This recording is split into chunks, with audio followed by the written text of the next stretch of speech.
Hello friends, welcome back to my channel. ఈరోజు నేను మీకు డైట్ చార్ట్ చెప్పడానికి రాలేదు, అలాగే వర్కౌట్స్ గురించి చెప్పడానికి కూడా రాలేదు.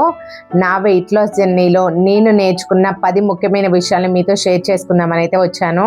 ఈ విషయాలు నాకు ముందే తెలిసి ఉంటే నా వెయిట్ లాస్ జర్నీ ఇంకా ఈజీగా ఉండేదేమో అని నేను అనుకుంటున్నాను. కాబట్టి వెయిట్ లాస్ స్టార్ట్ చేయాలి అని అనుకునే వాళ్ళకి, అలాగే వెయిట్ లాస్ జర్నీలో ఉన్న వాళ్ళకి ఈ విషయాలు అయితే బాగా ఉపయోగపడతాయి.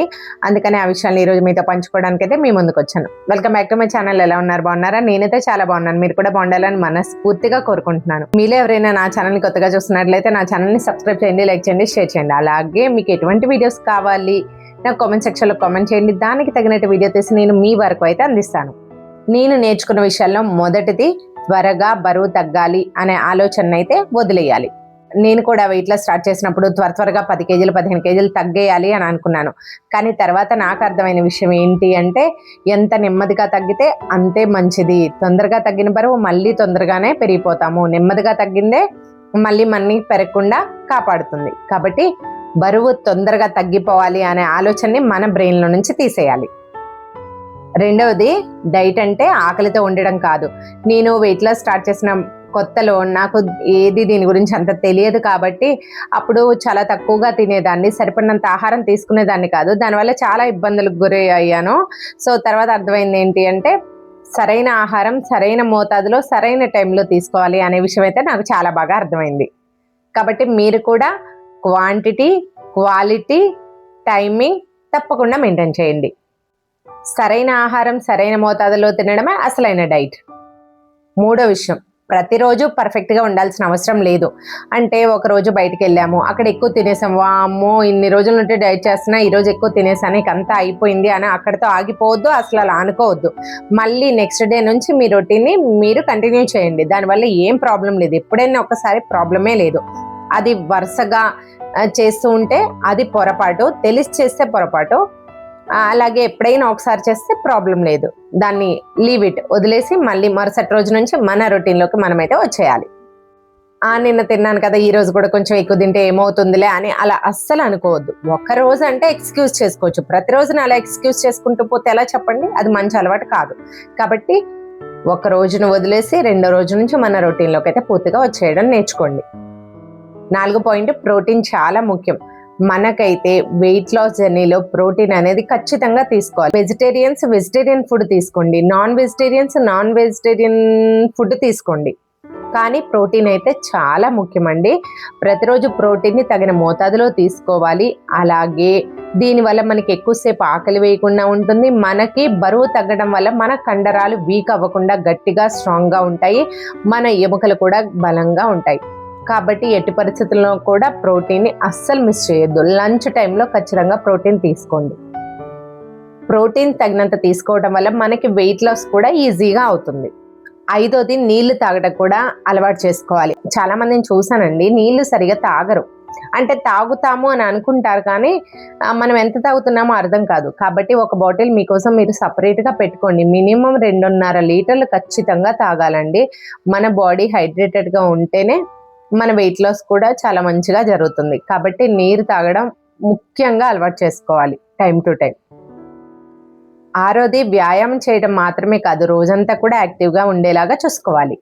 జిమ్లోకి వెళ్ళి 1 గంట ఎక్సర్సైజ్ చేసి, లేదా వాకింగ్ చేసి వచ్చి, లేదా ఒక హాఫ్ అన్ అవర్ ఎక్సర్సైజ్ చేసి వచ్చి, మిగిలిన డే అంతా ఈరోజు నేను ఇన్ని చేశాను కాబట్టి ఇక కూర్చుంటే పర్లేదులే, ఏం కాదు, ప్రాబ్లం లేదు, మార్నింగ్ వర్కౌట్ చేసుకున్నాను కదా అని అస్సలు అలా ఉండొద్దండి.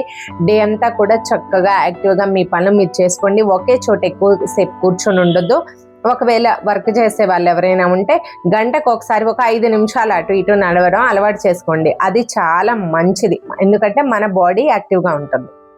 అలాగే నిద్రను ఎప్పుడూ తక్కువ అంచనా వేయద్దు. నిద్ర కూడా మన బరువు పెరగడానికి చాలా కారణం అవుతుంది. నిద్ర సరిగా లేకపోతే మనకి హంగర్ హార్మోన్స్ ఎక్కువ అవుతాయి. దానివల్ల అనవసరంగా ఎక్కువ తిండి తినేస్తాము, అనవసరంగా బరువు పెరిగేస్తాం. కాబట్టి రోజు తగినంత నిద్ర, 7 నుంచి 8 గంటల నిద్ర అయితే చాలా అవసరం. తగినంత నిద్ర తప్పకుండా పోండి. సరైన నిద్ర లేనప్పుడు ఆకలి పెరుగుతుంది, దానివల్ల మనకి డైట్ కూడా మొత్తం పాడవుతుంది, దానివల్ల బరువు పెరుగుతాం. కాబట్టి నిద్ర కూడా ముఖ్యమే మనకి.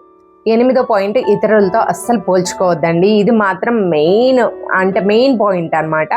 ఎప్పుడు కూడా పక్కన వాళ్ళు డైట్ చేస్తున్నారు, ఎక్సర్సైజ్ చేస్తున్నారు, 10 రోజుల్లోనే ఇంత తగ్గారు, నేను ఎన్ని రోజుల నుంచి డైటింగ్ చేస్తున్నాను, ఎక్సర్సైజ్ చేస్తున్నాను, వాకింగ్ చేస్తున్నాను, అయినా నాకు రిజల్ట్ రావట్లేదు అని అస్సలు కంగారు పడిపోవద్దు. ఎదుటి వాళ్ళతో అస్సలు పోల్చుకోవద్దు. ఇది నేను ఫస్ట్ నుంచి చెప్తూనే ఉన్నాను. వాళ్ళ బాడీ వేరే, మీ బాడీ వేరే. మీ బాడీ మీ కంట్రోల్లో ఉంటుంది, వాళ్ళ బాడీ వాళ్ళ కంట్రోల్లో ఉంటుంది. మీ బాడీ ఒకలా రెస్పాండ్ అవుతుంది, వాళ్ళ బాడీ ఇంకోలా రెస్పాండ్ అవుతుంది. ఒకే యాక్టివిటీ సేమ్ ఇద్దరు చేసినా కానీ వాళ్ళ బాడీ టైప్స్ని బట్టి వాళ్ళ క్యాలరీస్ బర్న్ అవుతాయి, వాళ్ళ వెయిట్ లాస్ కూడా అదే విధంగా ఉంటుంది. కాబట్టి ఎట్టి పరిస్థితులను కూడా ఇతరులతో పోల్చుకోవద్దండి. మీది మీరే, మీ శరీరం మీదే, వాళ్ళ శరీరం వాళ్ళదే. కాబట్టి అస్సలు పోల్చుకోవద్దు. నేను తగ్గాను కదా అని నన్ను చూసి వెయిట్ లాస్ అయ్యేవాళ్ళు, ఈ మేడం 1 ఇయర్లో 25 kgs తగ్గింది, మేము కూడా తగ్గాలంటే అవ్వకపోవచ్చు. అందరికీ వెయిట్ లాస్ ఒకేలా ఉండదు. కాబట్టి ఇతరులతో పోల్చుకోవద్దు అసలు పొరపాటును కూడా. 9వ పాయింట్, చిన్న మార్పులే పెద్ద ఫలితాలను ఇస్తాయి. ఏం లేదండి, ఫస్ట్ డే ఒక 10 నిమిషాలు నడవడం అలవాటు చేసుకుందాము, second day 15 minutes, third day 20, 25, 30 అలా చక్కగా నడిచే టైమింగ్ అలవాటు చేసుకుందాం. అలాగే మనకేమైనా జంక్ ఫుడ్ తినే అలవాటు ఉంటే దాన్ని కూడా కొద్దిగా మెల్లమెల్లగా చిన్నగా వదిలేద్దాము. అలాగే oil foods, deep fry foods, sugar foods అన్నిటినీ అలా మెల్లమెల్లగా తగ్గించుకుంటూ వచ్చామంటే, అంటే చిన్న అడుగులు వేస్తే అదే మనకి పెద్ద ఫలితాన్ని ఇస్తుంది. 10వది, వెయిట్ లాస్ ఒక గమ్యం కాదు, అది మన జీవన శైలి. కొన్ని రోజులు డైట్ చేసి మానేయటం కాదు, ఆరోగ్యంగా తినడం, క్రమం తప్పకుండా కదలడం, మన శరీరాన్ని జాగ్రత్తగా చూసుకోవడం, అది జీవితాంతం చేయాల్సిన పని. కొన్ని రోజులు చేసాము, వెయిట్ తగ్గింది, ఇక అమ్మయ్య అయిపోయింది, నా ఇష్టం వచ్చినట్లు ఏది పడితే అది ఎలా పడితే అలా ఉండొచ్చు అని అస్సలు అనుకోవద్దు. నేను ఫస్ట్ నుంచి కూడా నా వీడియోస్ చూస్తే అర్థమవుతుంది, ఇది ఒక జర్నీ లాంటిది, అంటే ప్రయాణం, ఇది కొనసాగుతూనే ఉంటుంది. దీనికి గమ్యం అనేది ఏమీ ఉండదు, అలా నడుస్తూనే ఉంటుంది అనమాట. బరువు తగ్గాలనుకునే వాళ్ళు ఒక గోల్ పెట్టుకొని ఆ వెయిట్కి చేరుకుంటారు. ఆ వెయిట్కి చేరుకున్న తర్వాత దాన్ని మెయింటైన్ కూడా చేసుకోవాలి కదా. దాన్ని మెయింటైన్ చేసుకోకపోతే మళ్ళీ ఆటోమేటిక్గా బరువు పెరుగుతాం కదా. సో ఖచ్చితంగా దాన్ని మెయింటైన్ చేసుకోవాలంటే అది ఎప్పుడు కొనసాగే ప్రక్రియ. అంటే దీన్ని ఎప్పుడు కాపాడుకుంటూ, మన శరీరాన్ని కాపాడుకుంటూ వెళ్తూ ఉండాలి, అంతే. నా వెయిట్ లాస్ జర్నీ అయితే నాకు ఒక విషయం నేర్పింది, బరువు తగ్గడం కంటే ఆరోగ్యంగా జీవించడమే ఎంతో గొప్ప విషయం. మీరు కూడా మీ ప్రయాణాన్ని ఈ రోజు నుంచే ప్రారంభించండి. నెమ్మదిగా సాగినా పర్లేదు, కానీ అస్సలు ఆగిపోవద్దు, వెనకడుగు వేయొద్దు, ఆత్మవిశ్వాసాన్ని కోల్పోవద్దు, నమ్మకాన్ని వదలొద్దు. ఈ వీడియో మీకు ఉపయోగపడుతుంది అని అనిపిస్తే తప్పకుండా లైక్ చేయండి. మీ ఫ్రెండ్స్ అండ్ ఫ్యామిలీలో ఎవరికైనా ఉంటే షేర్ చేయండి. అలాగే మన ఛానల్ని సబ్స్క్రైబ్ చేయండి. ఇంకొక మంచి వీడియోలో మళ్ళీ కలుసుకుంటాను మీ అందరినీ. అప్పటి వరకు stay positive, stay healthy, take care, bye bye.